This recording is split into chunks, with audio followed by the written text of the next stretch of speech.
Voilà, alors dans le précédent épisode, on a vu les avis en SEO. Donc on a vu que les avis devaient être informationnels, qui devaient être publiés par une source fiable, dans la même thématique que votre niche. Pour demander des avis clients, on allait envoyer des mails, donc où on allait suggérer au client des points à aborder dans sa review. Et enfin, on avait aussi parlé d'articles commerciaux, donc des articles qui allaient inciter des gens à faire des choix transactionnels, notamment avec des backlinks. Donc les backlinks, c'est ce qu'on va voir aujourd'hui. Les backlinks, si je reprends la définition, c'est un lien qui vient d'un autre site que le vôtre et qui redirige vers une page de votre site. Ceci, c'est un backlink. Le but du backlink, c'est de donner une indication à Google comme quoi votre site est important. Donc imaginons que vous avez le site A qui a un authority score de 40 et que votre site, il a un authority score de 10. En donnant ce backlink à votre site, Google va comprendre qu'un site d'autorité valide votre page et donc potentiellement va mieux ranker cette page en question. En rankant mieux cette page en question, vous allez indirectement impacter votre authority score qui va lui aussi augmenter par la suite. À l'inverse, si un backlink provient d'un site C qui a un authority score de 5, donc vraiment pas très fiable, Google va beaucoup moins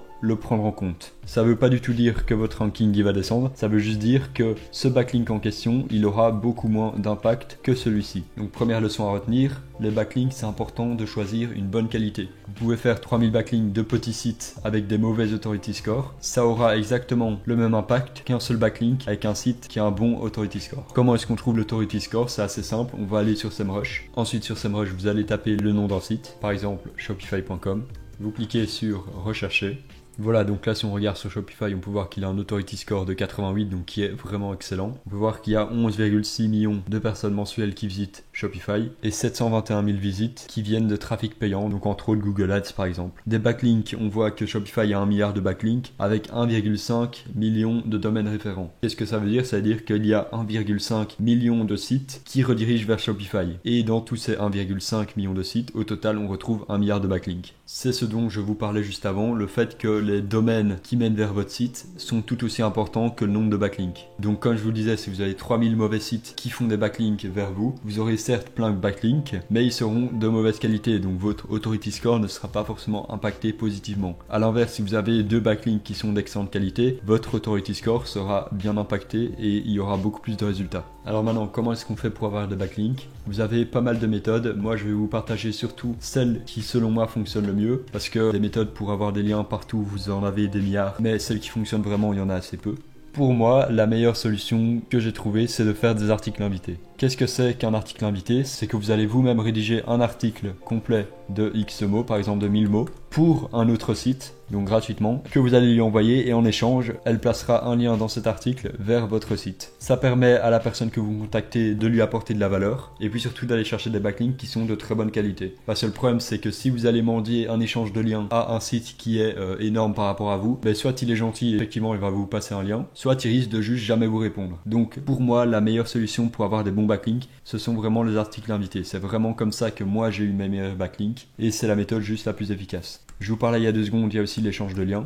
Le désavantage par rapport aux articles invités avec l'échange de liens, c'est que là, généralement, ça va plutôt se faire entre 2 sites qui ont le même authority score ou qui ont le même nombre de visites par mois, etc. Donc c'est qu'un site va placer un lien vers vous et vous placez un lien vers lui simplement. Vous pouvez faire ça avec un autre site, mais vous pouvez aussi faire ça à 3, c'est ce qu'on appelle un échange triangulaire. Vous, votre site, vous allez placer un lien vers le site B, le site B va placer un lien vers le site C, et le site C va placer un lien vers vous. Quel est l'avantage de ce système? C'est que l'échange de liens normal où se fait entre 2 sites, Google le connaît bien et va pas forcément très bien le prendre en compte. Parce qu'il sait que ce sont des techniques qui sont utilisées par les personnes pour faire ranker leur site, et donc il aime pas forcément ça. Le fait d'utiliser un échange de liens triangulaire, vous allez pouvoir utiliser exactement la même logique, sauf que ça rentre pas dans le cas de figure d'optimisation de backlink que Google n'aime pas trop. Alors il y a l'échange triangulaire, mais vous pouvez aussi encore, si vous voulez, faire un échange en carré. Vous avez le site A, le site B, le site C, le site D, et vous échangez comme ceci. Donc voilà, et les possibilités, elles sont énormes. Bon, plus évidemment vous rajoutez 2 personnes dans l'équation, plus c'est compliqué de maintenir la chose, mais vous savez que ça existe. Ensuite, troisième méthode pour avoir des backlinks, et qui est selon moi toujours assez simple à mettre en place, c'est d'aller placer ces backlinks dans des commentaires. Donc vous allez avoir les commentaires sous les articles de blog d'autres personnes. vous pourrez placer vos liens pour avoir un lien simplement sur leur page. Alors à prendre en compte les backlinks, il y a le nofollow et le follow. On en a parlé dans le vocabulaire. Donc nofollow, dofollow. Le dofollow en tant que tel, comme vous le savez, il n'existe pas forcément. C'est juste pour montrer que c'est l'inverse que le nofollow. Le nofollow, c'est simplement un attribut qui va être ajouté à une balise dans le code pour dire qu'un lien ne doit pas être suivi et que donc il ne doit pas forcément être compté comme un backlink transférant du jus. Est-ce que c'est mauvais d'avoir du nofollow? Pas du tout, ça va pas impacter négativement votre site. Au contraire, ça montre à Google que si vous avez du nofollow et du dofollow, c'est équilibré et que vous essayez pas juste de casser le système et d'être bien ranké sur Google. Donc avoir un équilibre entre les deux, c'est pas quelque chose de négligeable. Alors comment est-ce que ça se traduit le nofollow? C'est que vous allez avoir votre lien, donc un lien, comment est-ce que ça se met? Ça fait comme ceci, donc une balise A, href pour le lien, égale, ouvrez les guillemets, vous avez le lien ici. Je vais vous montrer dans quelques instants ce que ça donne sur une page. Et ensuite vous allez avoir un attribut role qui va faire égal et là nofollow. Ensuite fermez la balise. Sur Shopify, qu'est-ce que ça donne? Je vous montre ça tout de suite. Imaginons ici que vous êtes sur votre article sur le Pandaroo et que vous allez mettre un lien, disons ici, sur Elementum. Vous mettez un lien vers un autre site. Donc vous cliquez ici, lien, site.com. Vous le faites en sorte que ça s'ouvre dans une nouvelle fenêtre et vous nommez le lien, donc par exemple site. Vous insérez le lien. Ici il est placé, on va déjà sauvegarder. Ensuite vous allez aller dans le code, juste ici, show HTML. Et vous allez chercher pour le lien que vous venez de placer. Donc ici il est ici. Comme je vous disais, il y a le href égale site.com. Et ce qu'on va rajouter tout juste après, c'est un role égale nofollow. Ensuite vous sauvegardez.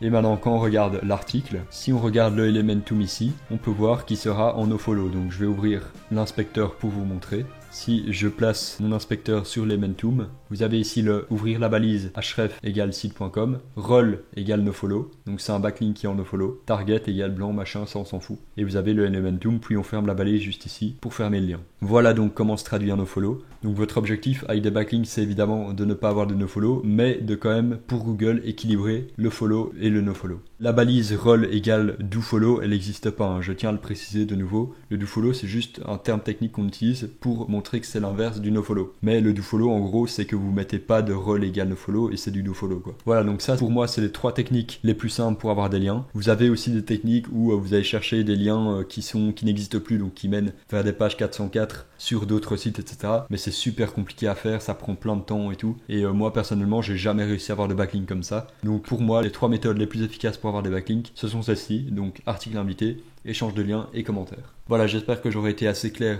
sur les explications de ce qu'est un backlink et de comment avoir des backlinks. Plus vous avez de backlinks qui sont de qualité, plus votre site il va ranker. C'est ce qui permet de donner du jus à votre site et de donner de la crédibilité aux yeux de Google si les backlinks proviennent de sites qualifiés.